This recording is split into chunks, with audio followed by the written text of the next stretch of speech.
Hello guys! Welcome to my channel, Sergey Math TV. And for today's video, we have illustration of quadratic equation, quarter 1, week 1, set A. Quadratic equation is an equation on the second degree written in the form ax squared plus bx plus c equal 0, where a, b, and c are real numbers and a is not equal to 0. In the equation, ax squared is the quadratic term, bx is the linear term, and c is the constant term. Quadratic equation is in the standard form if all the non-zero term can be found on the left side of the equation, and the terms appears in the order of descending power of the variable. When we say descending powers of their variable, so pababa yung ating variable. So mapansin nyo rito, so we have 2. Dito ay meron tayong invisible 1, which is the linear term, or 1, and dito ay 0. Tinawag na constant. So, 2, 1, 0.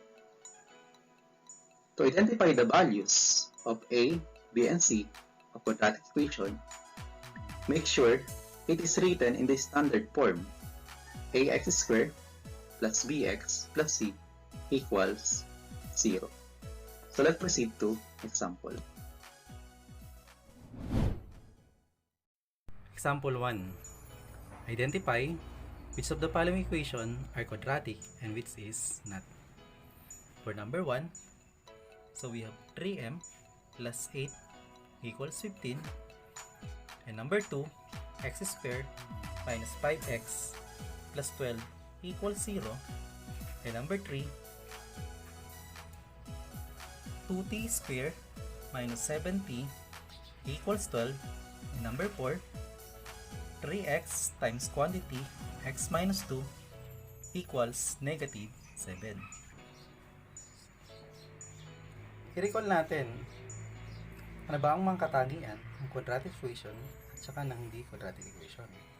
So according to the definition of quadratic equation, so quadratic equation is the second degree equation.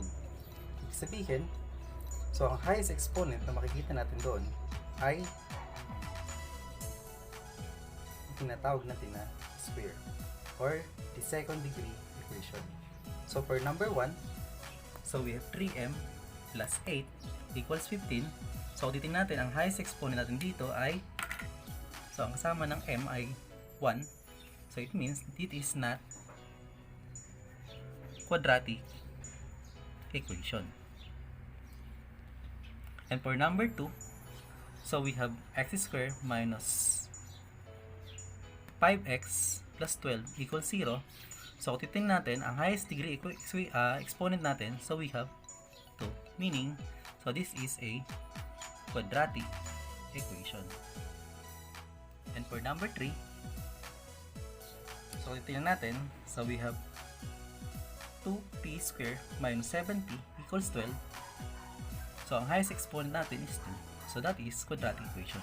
Kahit hindi sila nakaayos ng descending order, kapag kinaklasify lang natin sila kung quadratic or not, so we can consider this as quadratic equation. And then for number 4, so we have 3x times quantity x minus 2 equals negative 7. So kung titingnan natin, wala tayong exponent na 2, pero we can consider this as quadratic equation. Why?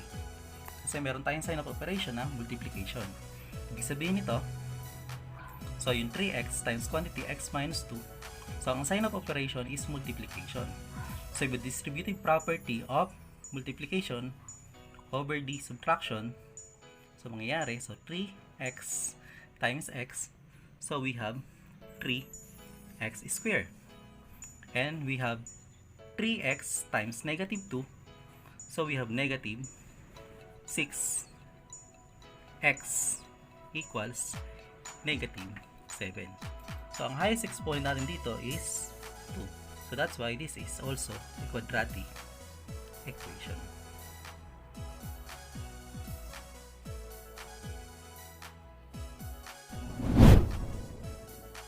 Example 2.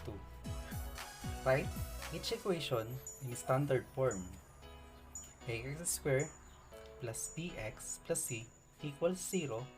Then identify the values of a, b, and c.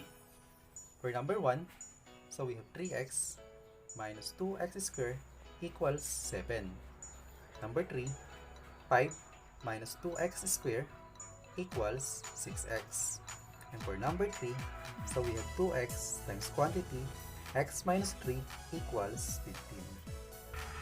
For solution number 1, so arrange lang natin in descending order of their exponent. So write natin, so unahin natin yung may square. So sama natin yung sign.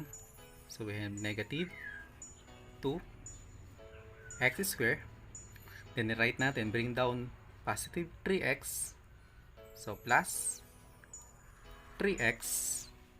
Then yung sa kabila ng equal sign, so we have positive 7. Kailangan mag-equal to 0 ito. So ang gagawin natin, lipat natin sa kabila ng equal sign yung 7. So from positive, magiging negative 7 equals 0. And then identify the value of a, b, and c. So kung papansin natin dito, so we have ax squared plus bx plus c. Si a ang kasama lagi ni x squared. So dito ang kasama ni x squared, so we have a equals negative 2. And then b, ulitin natin yung b dito. Yung b yung kasama ni x, so we have, ang kasama ni x ay si 3. So b equals 3. And then yung c, yung constant natin, so we have negative 7. So we have c equals negative 7. How about number 2? So we have 5 minus 2x squared equals 6x. Same process ang gagawin natin. Unahin natin yung may square. So we have negative 2x squared. Tapos, lipat natin yung 6x. Nasa kabila siya ng equal sign. From positive, magiging negative. So, minus 6x. And then, bring down natin itong 5. So, positive yung 5. So, we have plus 5. Pag nilipat itong 6x sa kabila, so, wala nang matitira. So, ang matitira sa kabila ng equal sign is equal to 0. So, the answer is negative 2x squared minus 6x plus 5 equals 0. So, anong value ni a? So, ang a natin dito, so a, ang kasama lagi ni, makakalimutan, kasama ni x squared. So, ang kasama ni x squared dito for number 2, so we have negative 2. And then in b, yung kasama ni x, so we have negative 6. And c equals positive 5. How about this one, number 3? So we have 2x times quantity x minus 3 equals 15. So simplify muna natin. So multiply natin ito, distributive property of multiplication. Multiply nyo dito, then multiply nyo dun sa kabila. So 2x times x, so we have 2x squared. And then 2x times negative 3, so we have negative 6x equals, bring down 15, then arrange lang natin in descending order of their exponent.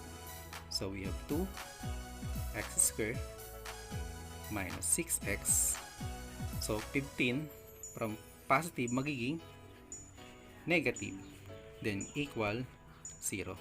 So anong value ni a? A yung kasama lagi ni x squared. So we have a equals 2. Then b equals kasama ni x. negative 6, and C equals yung constant natin, so we have negative 15. Huwag niyong kakalimutan yung mga sign. Be careful dun sa mga sign.